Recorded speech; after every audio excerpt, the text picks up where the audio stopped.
Seattle Seahawks stand on top of the football world, and the roster chasing them already lost the man who carried them there. Seattle finished 14-3, claimed the #1 seed in the NFC, then suffocated the New England Patriots 29-13 in Super Bowl 60.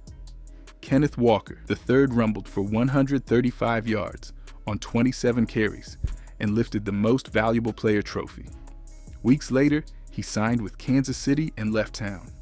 In his place steps a rookie, running back out of Notre Dame, and his name will matter long before this season ends.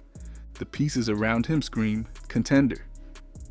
Jackson Smith-Njigba torched the league for nearly 1,800 receiving yards and walked away with Offensive Player of the Year. Sam Darnold made a second straight Pro Bowl and authored the game of his life when the lights burned brightest. The front office locked up its franchise cornerstones, paid its stars, and reloaded through the draft. Then it pulled a brand new play caller out of a division rival, a coach whose arrival reshapes the entire personality of this offense. Why Seattle raided San Francisco for him is a story worth the wait. On defense, the dark side returns. Devin Witherspoon, Byron Murphy II, Leonard Williams, and a swarming front surrendered fewer points than any unit in football. Head coach Mike Macdonald built a machine, and the foundation still stands tall. Across the division, the Los Angeles Rams loaded up, grabbed every headline, and bought their way to the front of the betting board. Seattle already beat them with a trip to the Super Bowl, hanging in the balance. The defense of a championship begins right here, and the doubters are already lining up. But before we get into that, hit that like and subscribe button for more Seahawks and all the NFL content. Let's aim for 500 likes on this video. Strip away the trophy, and one number defines this offense. Jackson Smith-Njigba finished as the leading receiver in the entire NFL, piling up close to 1,800 yards while bending coverages with no answer for his footwork. The separation he creates borders on unfair, man or zone, near or deep. The wild part lives in the gap behind him. The second most targeted Seahawk drew 70 looks. The third sat below 40. No elite receiving season in recent memory leaned on one man this heavily, and Seattle still climbed the mountain. The front office sees the imbalance and wants it solved. Bringing back Rashid Shaheed on a fresh deal hands the offense a burner who flips field position and houses returns. The room runs deep with Cooper Kupp, Jake Bobo, and a rising Torrey Horton, the second-year wideout who led the whole team with 5 receiving scores as a rookie and ripped off a 95-yard punt return touchdown. Spread the ball around, lighten the load on Smith-Njigba, and the ceiling on this passing game climbs even higher. The question hanging over all of it points straight at the quarterback. Sam Darnold threw for more than 4,000 yards in back-to-back seasons. A former 3rd overall pick now thriving on his 5th team. Yet the playoff version looked shaky against New England. He missed throws early in the Super Bowl and leaned on his defense to win the night. A repeat run asks him to be steady, not heroic. Whether he delivers decides how far this group travels, and it ties straight into the men hunting quarterbacks on the other side of the ball. The dark side earned its nickname the hard way.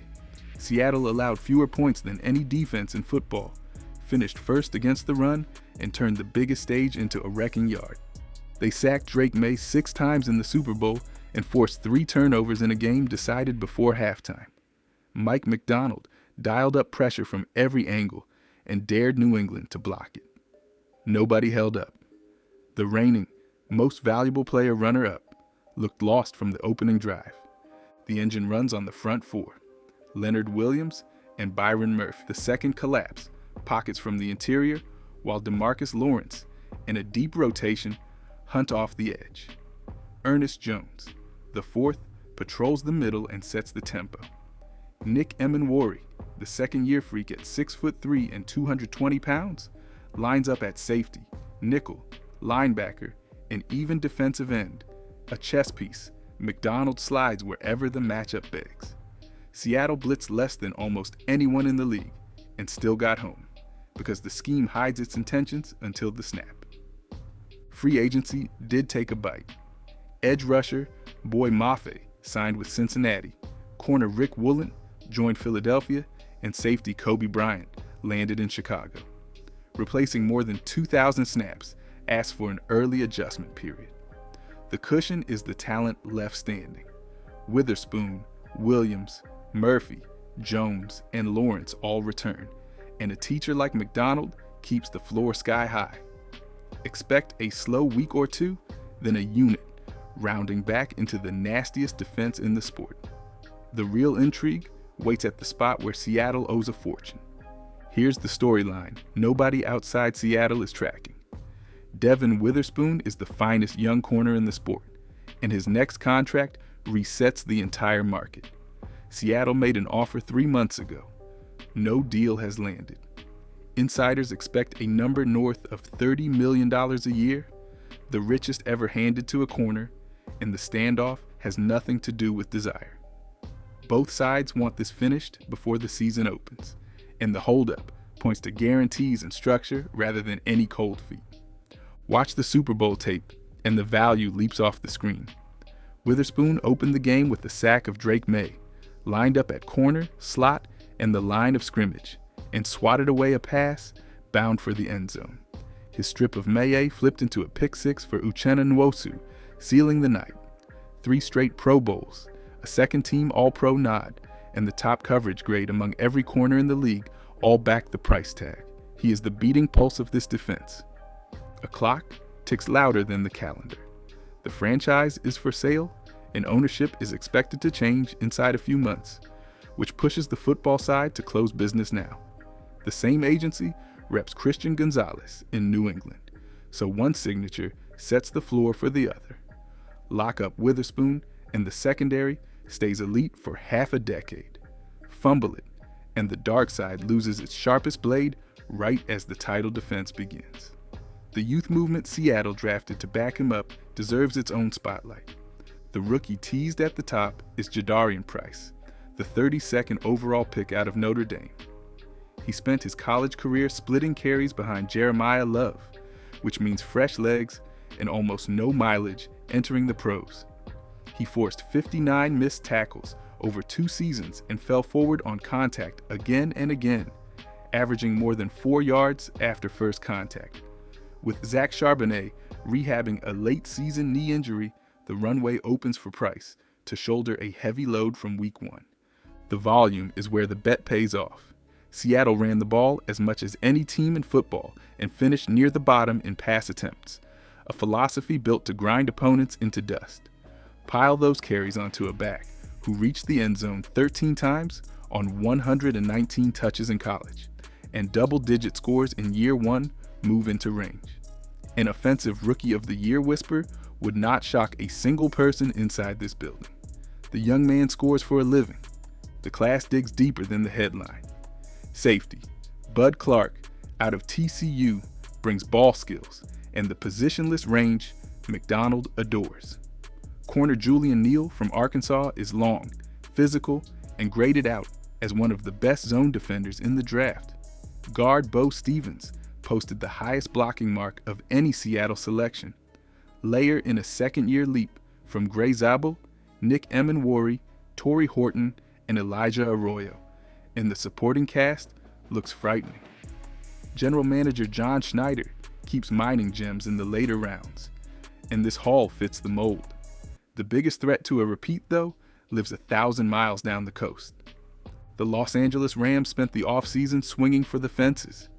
They traded for Myles Garrett, the reigning Defensive Player of the Year, fresh off a record 23-sack season, shipping out Jared Verse and a stack of premium picks to land him. They flipped a first-rounder to Kansas City for Trent McDuffie, signed him to the richest corner deal in the league, and added Jalen Watson beside him. On paper, the betting markets crowned them the Super Bowl favorite. The names sparkle. Matthew Stafford is the reigning league most valuable player at 38 years old. Poop is a nightmare to cover, and Sean McVay keeps building one of the hardest offenses in football to slow down. Los Angeles led the NFL in scoring and dragged Seattle into a slugfest with the conference title on the line. Anyone telling you the Rams are not loaded is not paying attention to the roster sheet. Then comes the part Los Angeles wants you to forget. Seattle beat the Rams twice last season, and the second win punched the ticket to Super Bowl 60. Sam Darnold carved them up for 346 yards and 3 touchdowns, and Witherspoon slammed the door with a 4th down breakup at the goal line. Across 3 meetings last season, Seattle took 2, and the gap between these heavyweights stayed razor thin. Off-season champions collect headlines in June. Seattle collects banners in February. The team built to keep winning leans on a coach nobody outside the building has ever heard call a single play. The new voice teased at the start is Brian Fleury, pulled straight out of San Francisco. For 7 seasons, he climbed Kyle Shanahan's staff, finishing as the run game coordinator and tight ends coach, the man who helped Christian McCaffrey stack more than 2,000 scrimmage yards. He has never called plays in the NFL, and Seattle handed him an offense fresh off a title. The hire screams continuity because the scheme he runs mirrors the one Clint Kubiak left behind when Las Vegas made him a head coach. Sam Darnold felt the transition and exhaled. He is on his 7th coordinator in 6 seasons, yet for once, the playbook barely shifted, which lets him sharpen instead of start over. Expect a run first. Complementary identity, the brand of football where the defense sets short fields and the offense refuses to give the ball away. Look for heavy sets with 2 tight ends, a fullback clearing lanes, and a steady diet of outside zone built to wear opponents down. Seattle finished near the bottom in giveaways last year and still won it all. Tighten the margins, and this group turns lethal. One rookie fits the vision perfectly. 6th round pick Emmanuel Henderson Jr. stumbled early in OTAs with a string of drops, then flipped the script in minicamp, flashing track speed and diving inside the pylon for a score. He ran a 4.40, a former high school running back turned receiver who doubles as a special teams ace and a positionless weapon. With Cooper Kupp aging out of his prime, Henderson hints at the future of this receiver room. The only question left is how high this ceiling climbs. So here sits the verdict.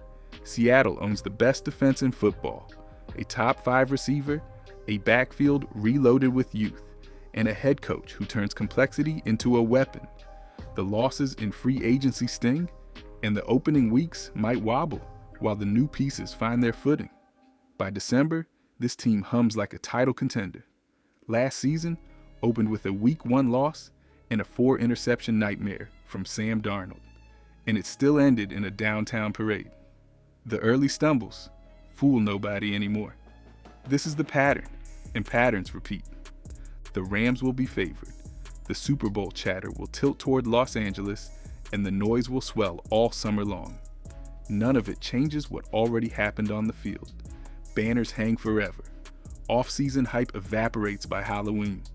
Seattle wins this division, finishes 13-4, and walks back into January as the team nobody in the NFC wants to face. Write it down. The defending champions are not fading.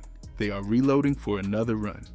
Drop your record prediction in the comments and tell me if Jadarian Price steals Offensive Rookie of the Year, then subscribe before the next breakdown drops, because every NFC West contender gets the same deep treatment right here. The Rams are next, and the team built to dethrone Seattle carries cracks worth exposing. The champs set the standard, and a brand new owner is about to inherit a roster built to defend it. Now the rest of the league has to chase a team already proven on top.